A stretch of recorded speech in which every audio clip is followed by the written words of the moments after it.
नमस्कार, आप देख रहे हैं सी न्यूज भारत और मैं हूं आपके साथ आकांक्षा। तो वक्त हो चुका है न्यूज बुलेटिन का और आज इस न्यूज बुलेटिन में हम जानेंगे कि कहां जेएनएम्स बस बनी आग का गोला और कहां वॉर हाउस से कुछ दूरी पर मिला संदिग्ध परिस्थितियों में फंदे से लटका हुआ शव। ये सब जानेंगे विस्तार से, तो चलिए निगाह डालते हैं इस वक्त की खास खबरों पर।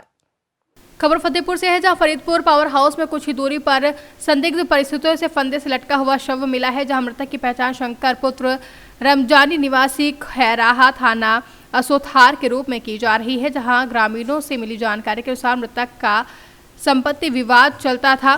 घटना के घंटों बीतने के बाद भी घटनास्थल पर पुलिस नहीं पहुंची, जहां थाना थरियाव के अंतर्गत हसवा चौकी क्षेत्र के फरीदपुर गांव की पूरी घटना है। फतेहपुर से सी न्यूज संवाददाता अनुज की रिपोर्ट।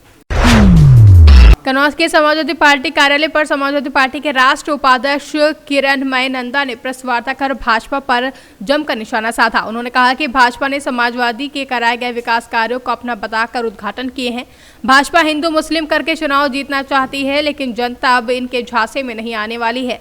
किरणमय नंदा ने भाजपा पर भ्रष्टाचार के आरोप लगाकर कहा कि भाजपा पूरी तरह से विफल है। भाजपा राज में कानून व्यवस्था चरमरा गई है, पुलिस कस्टडी में हत्याएं हो रही हैं, लेकिन जनता सब जान चुकी है। आने वाले 2022 में चुनाव में भाजपा का सूफड़ा साफ हो जाएगा, जहां सपा पूर्ण बहुमत से सरकार बना रही है। विकास यादव जी, पत्रकार बंधु, मैं आप सबको आभार व्यक्त करता हूं। आप ये पत्रकार वार्ता से आप आया। हम लोग का संगठन समीक्षा बैठक चल रहा है। 105 विधानसभा में संगठन बैठक हो चुका। ये संगठन बैठक इसके लिए इस बार उत्तर प्रदेश में चुनाव के लिए जो जनता का माहौल तैयार हुआ, जनता मन बना लिया 2022 चुनाव में भाजपा को हटाएंगे और सपा को सत्ता में लेके आएंगे और अखिलेश यादव दूसरी बार मुख्यमंत्री बनेंगे। हम लोग चाहते हैं संगठन का और भी ज़्यादा मजबूत करने के लिए, कि संगठन जितनी मजबूत होंगे हम लोग का प्रत्याशी भारी बहुमत से जीत के विधानसभा में जाएंगे।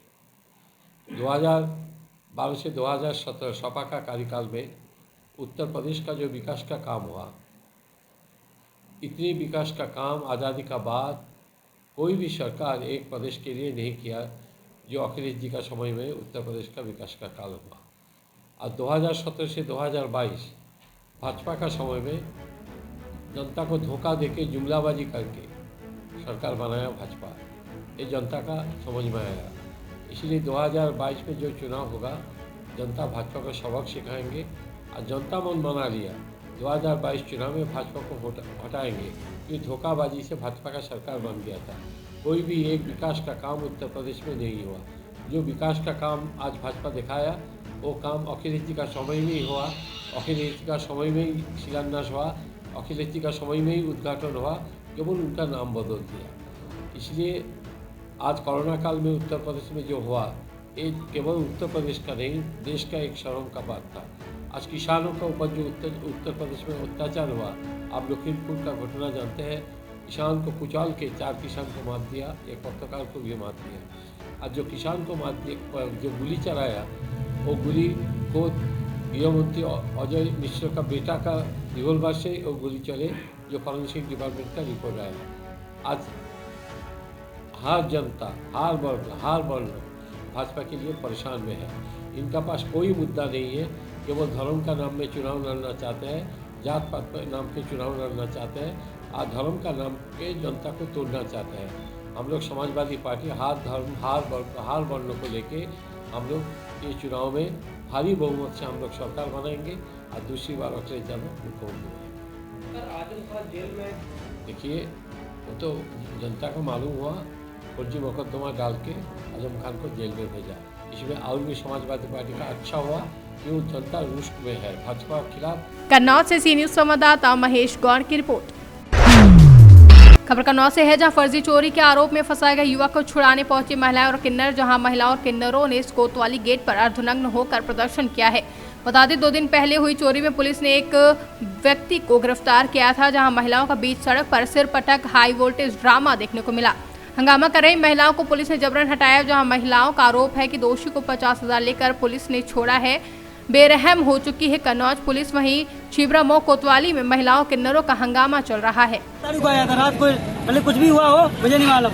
एक लड़की के साथ, वो उसके बयान खुद दे रहे हैं, ऑनलाइन हुए बयान उसके, वो दे रही है, और इन्होंने पाउडर उसके उनको लगा दिया, और नावाला के कोई वो ये तो है नहीं कि बड़े बूढ़े हो, वो उनको पाउडर हाथ में लगा के और उनकी फोटो एक को ले जा रहे हैं हॉस्पिटल।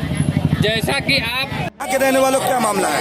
कि आप गोपालपुर के रहने वाले कभी मिला ही बात। क्या मामला है? इनने बच्चा मेरा भाई आया दूध पिलाने, बाइक से गिर गया, उसके सर में भी चोट लगी है। इनने उसे जो है किसी से पैसे लेने, इनने इंस्पेक्टर साहब ने उसे पाउडर का केस लगा दिया। कहाँ के रहने वाले हो? गोपालपुर के रहने वाले। ये कहाँ पे पड़ता है? डावा पड़ता है, पोस्ट कर रही है लोग। हम लोग वहाँ से 3 दिन से यहाँ पड़े हैं, इनने कोई सुनवाई नहीं करी, सही से बात भी नहीं करी। इन लोगों ने किसी से पैसे ले लिए, उसे टैक्स का वो लगा दिया है केस। अब लोग बताइए, हमारी मेहनत कर रहे हैं, इनकी जान हथेली पे बताओ, मर रही है बताओ, फिर भी कोई सुनवाई नहीं हो रही। यहाँ के पुलिस वाले सब बिक चुके हैं, एक एक अधिकारी यहाँ का बिक चुका है। कन्नौज से सी न्यूज संवाददाता महेश गौड़ की रिपोर्ट। मथुरा से गोवर्धन मार्ग पर जचौदा के समीप जैनम की बस में अचानक आग लग गई, जहां आग लगने से सवारियों में अफरा तफरी का माहौल हो गया। गनीमत यह रही कि चालक और परिचालक की सूझबूझ से सभी सवारियों को सुरक्षित बस से नीचे उतार दिया गया। जिस समय घटना हुई, बस में 29 सवारियां बैठी हुई थी। इसके बाद देखते ही देखते पूरी बस आग का गोला बन गई। सूचना मिलते ही दमकल की गाड़ियां मौके पर पहुंची और आग पर काबू पाया, जहां बस के संचालक अखिलेश यादव ने बताया कि गोवर्धन से सवारियां लेकर आ रहे थे, तभी रास्ते में बस में आग लग गई। मथुरा से सी न्यूज संवाददाता मोहम्मद फारूक की रिपोर्ट। मथुरा में श्री माथुर चतुर्वेद परिषद की ओर से हर साल कंस वध मेले का आयोजन किया जाता है। इसके लिए कई महीने पहले से तैयार कंस के पुतले को पीटने के लिए तेल एवं मेहंदी लगाकर लाठियां तैयार की जाती है। मथुरा में अक्षय नवमी के बाद कंस मेले का आयोजन किया गया, जहां माथुर चतुर्वेद परिषद ने व्यवस्था के दृष्टिगत मेला क्षेत्र को 4 सेक्टर में विभाजित किया, जहां कंस मेले को लेकर श्री माथुर चतुर्वेद परिषद के मुख्य संरक्षक एवं अखिल भारतीय पुरोहित महासभा के राष्ट्र अध्यक्ष महेश पाठक ने मेले की सारी व्यवस्थाओं का संचालन किया, जिसका उत्साह चतुर्वेदी समाज के घर घर में देखने को मिला है। बता दें, देश विदेश से भी चतुर्वेदी समाज के लोग मथुरा आए और हर्षोल्लास के साथ कंस मेले का समापन हुआ है। नाम श्री श्रवण कुमार पुजारी है, ठीक है। ये श्री रंगेश्वर महादेव हैं। ये जिस समय मामा कंस को श्री कृष्ण भगवान और बलराम दोनों भाइयों ने आपस में मिलकर कंस मामा को मारा, तब से इनका नाम रंगेश्वर पड़ा। जब महादेव जी को पता पड़ा कि ऐसे में मथुरा में घोर युद्ध चल रहा है और लड़ाई झगड़ा हो रहा है दोनों भाइयों में आपस में, तो महादेव जी हिमालय से पर्वत से सीधे मथुरा आए और यहाँ पे आकर प्रकट हुए और बोले, रंग है रंग है रंग है, दोनों भाइयों का रंग है। कृष्ण से बोले, कृष्ण तू छलिया है, तूने अपने छल से मारा, और बलराम जी तू बलिया है, तूने अपने बल से मारा। तब ये यहाँ से चलने गए तो दोनों भाइयों ने हाथ जोड़ के प्रार्थना की और कहा, आज से आपका नाम रंगेश्वर महादेव से आप पृथ्वी कहलाए जाओगे। तभी से इसका नाम पड़ा रंगेश्वर महादेव। ये कोई पधराई मूर्ति नहीं है, स्वयं पाताल भार्गव प्रकट हुए। ये इनका इतिहास। ये मूर्ति कैसे प्रकट हुई है? पाताल भार्गव प्रकट हुई। पाताल भार्गव। हाँ, ये अंदर जी, आज जो मेला कंस का मेला चल रहा है मथुरा में, इसका महत्व क्या है और इसका पौराणिक क्या महत्व है? कब से मनाया जा रहा है, किस लिए मनाया जा रहा है? ये 5000 वर्षों से भी पहले की सत्य कथा है कि भगवान श्री कृष्ण ने विष्णु का 16वां अवतार लिया है। ये सब भगवान की लीला है और इस मायावी कंस को मारने के लिए ये रंगेश्वर से कंस का अखाड़ा है, यहाँ से प्रारंभ होता है कंस का मेला। हाँ जी। और इसे अम्बा खार के नाम से भी जाना जाता है। यहाँ स्वयं श्री माँ बगलामुखी देवी के आशीर्वाद से कंस पर विजय प्राप्ति के लिए भगवान ने स्तंभनी विद्या का उपयोग किया है। हाँ जी। और माँ की कृपा से अम्बा खार से मारते हुए इसको कंस खार विश्राम घाट पर ले जाके इसका समापन होता है। हाँ जी। इसके बाद देवोत्थान की परिक्रमा लगती है। हाँ, इसका प्रायश्चित करने के लिए चतुर्वेदी समाज के लोग, अब तो तमाम लोग, लक्की मेला होता है। हाँ जी। ये मुड़िया पुनों से कम भीड़ नहीं होती है। गोपाष्टमी से ये शुरू होती है। हाँ जी। होटल पलवल चारों तरफ की जो भी मथुरा जिले के और पास की सीमा है, हाँ जी, इससे बहुत सारे श्रद्धालु लोग आते हैं। हाँ जी। और ये परिक्रमा अनवरत अष्टमी से लेके और देवोत्थान एकादशी की रात्रि तक चलती है। लाखों आदमी इस परिक्रमा को करने आता है। मथुरा से सी न्यूज संवाददाता शरद मेहरोत्रा की रिपोर्ट।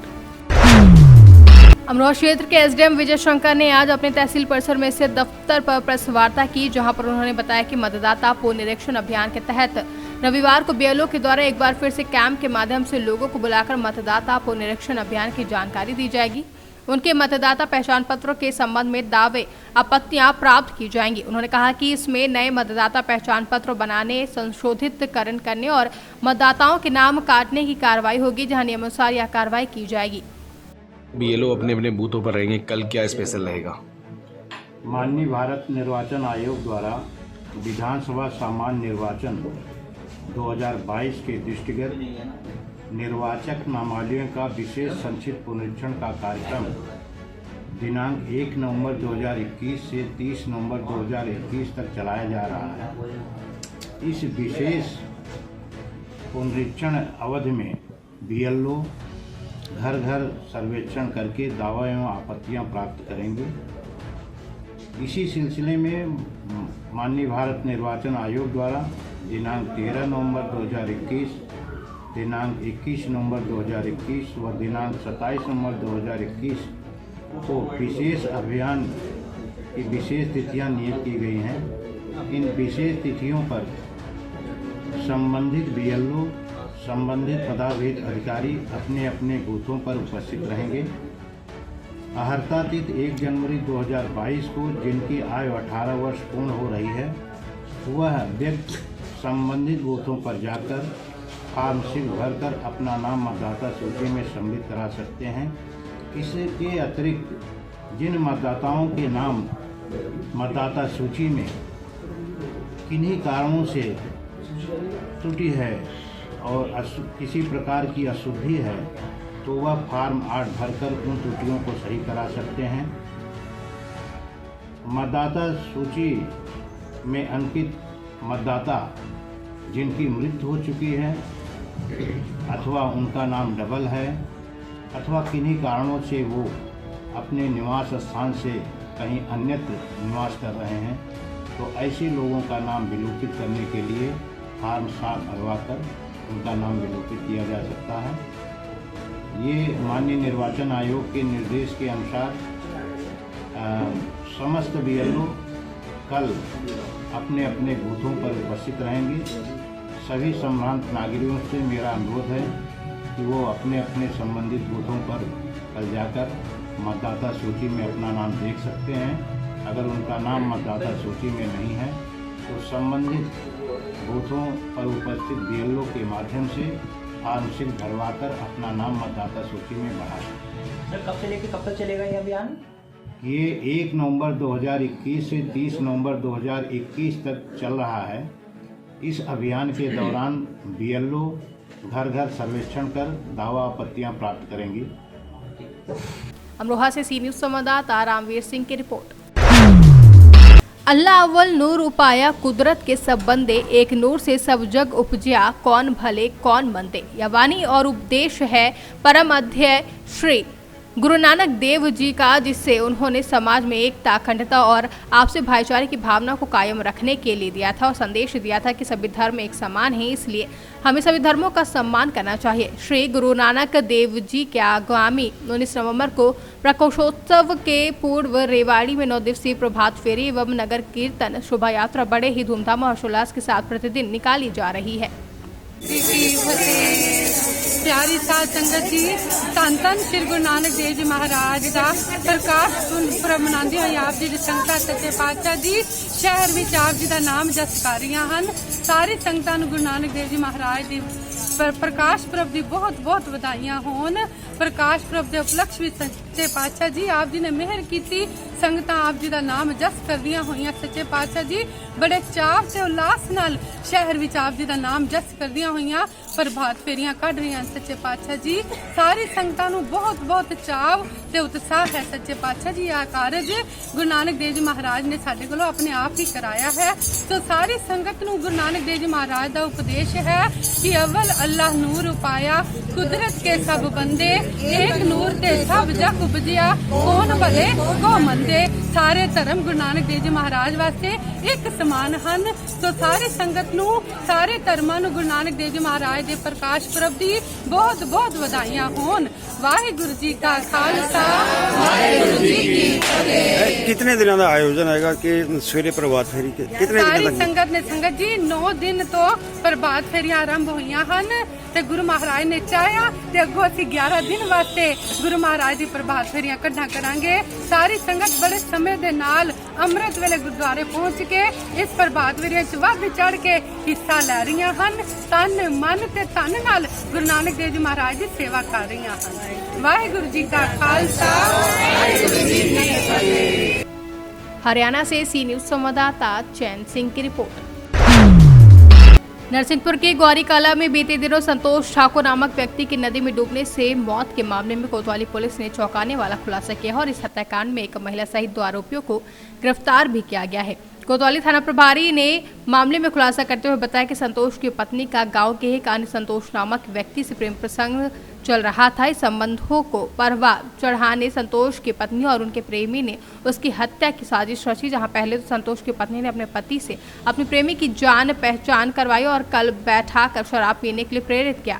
जैसे ही संतोष आरोपी के साथ शराब पीने लगा तो आरोपी ने मौका देख शराब में नींद की गोलियां मिला दी और बेहोशी की हालत में एक अन्य सहयोगी और मृतक संतोष की पत्नी के साथ नर्मदा घाट में जाकर उसे नदी में फेंक दिया, जिसका शव रायसेन जिले में बरामद हुआ है। पुलिस पहले कैसे डूबने या आत्महत्या का केस मान रही थी, लेकिन जब आरोपी का मोबाइल कहीं नहीं मिला तो फिर पुलिस का शक मामले के दूसरे पहलू पर गया और जब उसकी पत्नी और पति के मोबाइल की कॉल डिटेल निकाली गई तो पूरा मामला सामने आ गया।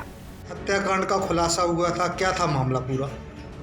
ये संतोष पिता मोहन ठाकुर उम्र 25 साल निवासी गौरी कला चौकी निवारी का दिनांक 29/9 को दोपहर 3 बजे से घर से लापता था और पता साजी पर इसकी लाश दिनांक 4 अक्टूबर को उदयपुरा थाना के ग्राम बोरास के नर्मदा नदी के घाट पर बरामद हुई। इसकी पहचान फिर संतोष ठाकुर के रूप में होने पर इसके परिजनों द्वारा प्राप्त कर अंतिम संस्कार इसका किया गया। मर्ग डायरी और गुमिस्तान की जांच पर हमने कॉल डिटेल का विश्लेषण किया।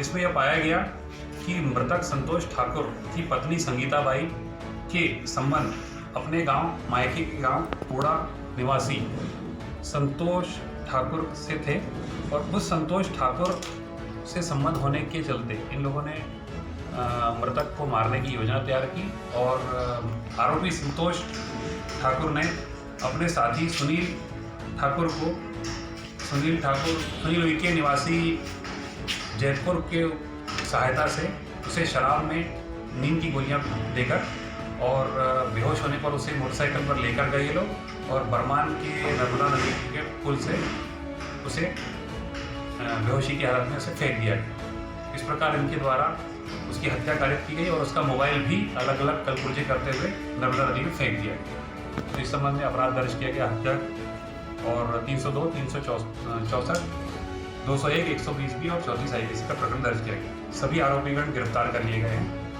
जिन्हें न्यायिक अभिरक्षण पेश किया जा रहा है। नरसिंहपुर से सी न्यूज संवाददाता निकेश पटेल की रिपोर्ट। जिला मुख्यालय नरसिंहपुर में प्रधान न्यायाधीश M.K. शर्मा ने बाल हितैषी न्यायालय का उद्घाटन किया, जहां बाल हितैषी न्यायालय में अपराधियों के शिकार हुए पीड़ित बच्चों के मामलों की सुनवाई की जाएगी। इस अदालत का मकसद है कि बच्चे सुरक्षित, दोस्ताना और पारिवारिक माहौल में बिना डरे गवाही दे सके। इंतजाम कुछ ऐसे होंगे कि बच्चे उसके साथ वारदात को अंजाम देने के आरोपी को देखकर पहचान कर सकेंगे, लेकिन आरोपी बच्चे को नहीं देख सकेंगे। जहां न्यायालय में मात्र स्तनपान कक्ष, पार्क, बच्चों के लिए दीवार पर उकेची अच्छी पेंटिंग और सभी का इंतजाम किया जाएगा, जिससे बच्चों को घर जैसा माहौल दे सके। सर, क्या कहेंगे, आज बाल हितैषी न्यायालय का शुभारंभ हुआ है, बच्चों को क्या सुविधाएं मिलेंगी? हमारे नरसिंहपुर जिला न्यायालय में आज बाल हितैषी न्यायालय का शुभारंभ किया गया है। इस बाल हितैषी न्यायालय की पीठासीन अधिकारी मैडम सुश्री लीना दीक्षित हैं और इसमें बालकों के लैंगिक अपराधों से संरक्षण अधिनियम 2012 के अंतर्गत जो मामले प्रस्तुत होते हैं उनकी ये विशेष न्यायालय गठित की गई है, जिसमें ऐसे बालक जिनकी आयु 18 वर्ष से कम है उनके विरुद्ध कोई अपराध होते हैं तो स्पेशल ट्रायल हमारे यहाँ स्पेशल कोर्ट द्वारा की जाती है। तो जो बच्चे रहते हैं उनके साथ जो छोटे बच्चे रहते हैं उनको ऐसा महसूस हो कि कोर्ट का वातावरण ना लगे, उनको ऐसा लगे जैसे घर जैसा वातावरण है।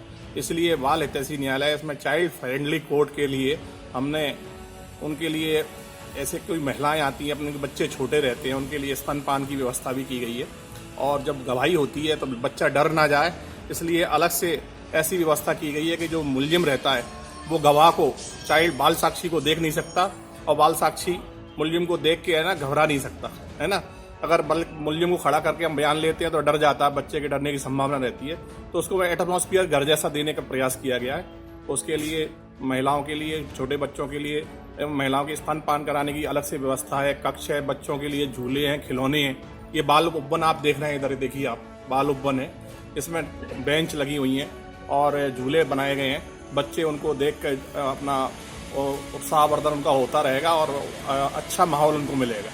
तो इस तरह से, और ये स्पेशल कोर्ट में 1 साल के अंदर हमारे यहाँ स्पीडी ट्रायल होती है और जैसे चार्ज लगता है 1 महीने के अंदर जो प्रोसिक्यूट्रिक्स रहती है उसके गवाही के बयान ले लिए जाते हैं और बहुत अच्छे स्पीडी न्याय मिलता है।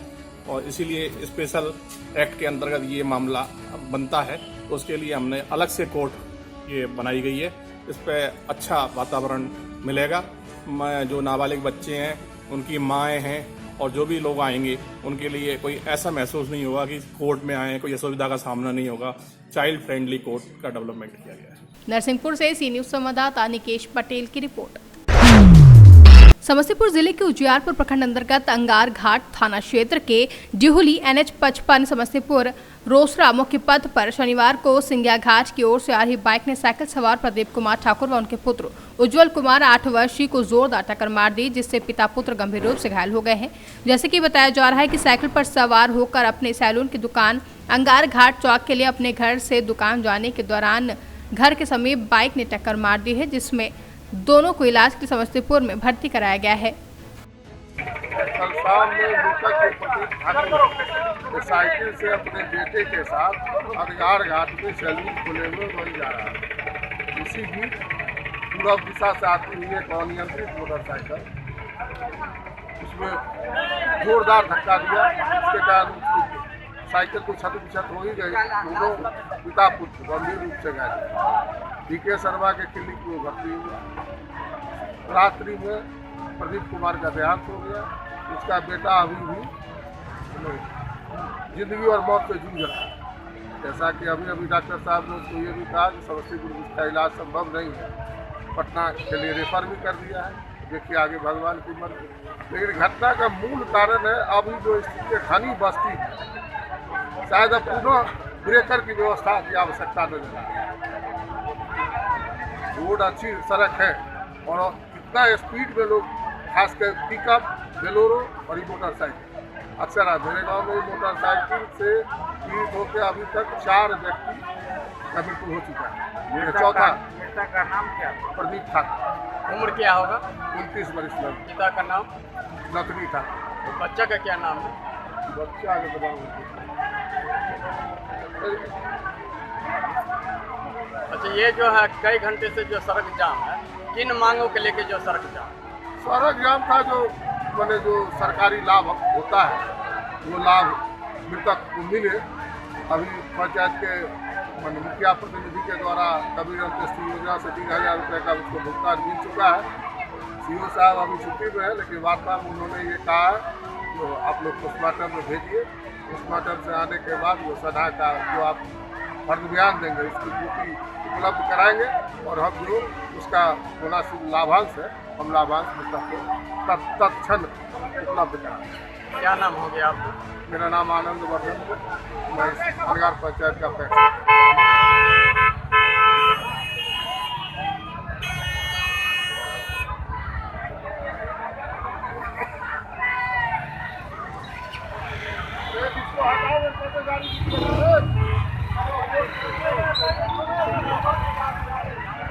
समस्तीपुर से सी न्यूज संवाददाता प्रवीण प्रकाश की रिपोर्ट। फिलहाल के लिए बुलेटिन में बस इतना ही। देश और दुनिया की तमाम बड़ी खबरों के लिए बने रहे सी न्यूज भारत के साथ। हर खबर आपके साथ, आपके हाथ।